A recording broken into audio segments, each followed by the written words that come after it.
रात के 9 बजे पति ऑफिस से घर आया। पत्नी ने आते ही उससे लड़ना शुरू कर दिया क्योंकि वह उसे पसंद नहीं करती थी। पति ने कहा, मुझे खाना तो दे दो, बहुत भूख लगी है। पत्नी बोली, खुद जाकर खा लो, मुझे नींद आ रही है। पति चुपचाप सुनता रहा और पत्नी पूरी रात उससे लड़ती रही। जब सुबह हुई तो पति ने कहा, मुझे नाश्ता तो दे दो।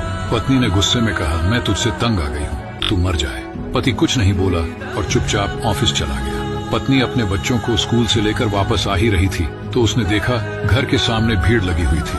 वह करीब पहुंची तो देखा उसके पति की लाश घर के सामने पड़ी हुई थी। उसके ऊपर कयामत सी आ गई। मन में सन्नाटा सा छा गया। लोग आपस में बातें कर रहे थे कि कार से उसका एक्सीडेंट हुआ है। पत्नी जोर से चीखने लगी और चिल्लाने लगी कि मनोज उठ जाओ, मैं अब तुमसे कभी नहीं लड़ूंगी, तुम्हें कुछ नहीं कहूंगी, मुझे कुछ नहीं चाहिए। उठो मनोज, तुम्हें भूख लगी थी ना, चलो मैं खाना देती हूँ, मुझे छोड़कर ना जाओ, उठ जाओ। लेकिन मनोज कैसे उठता, इसे तो उसकी बददुआ ने मार दिया था। मनोज के जाने के बाद पत्नी को दुनिया के रंग नजर आने लगे, रिश्ते बदलते दिखने लगे, उसके अपने उससे मुंह मोड़ने लगे, दुनिया के लोग उसे गंदी नजरों से देखने लगे। फिर कुछ दिनों में उसे उसका घर भी छीन लिया गया। जो हिस्सा उसका बनता था ससुराल वालों ने उसे दे दिया।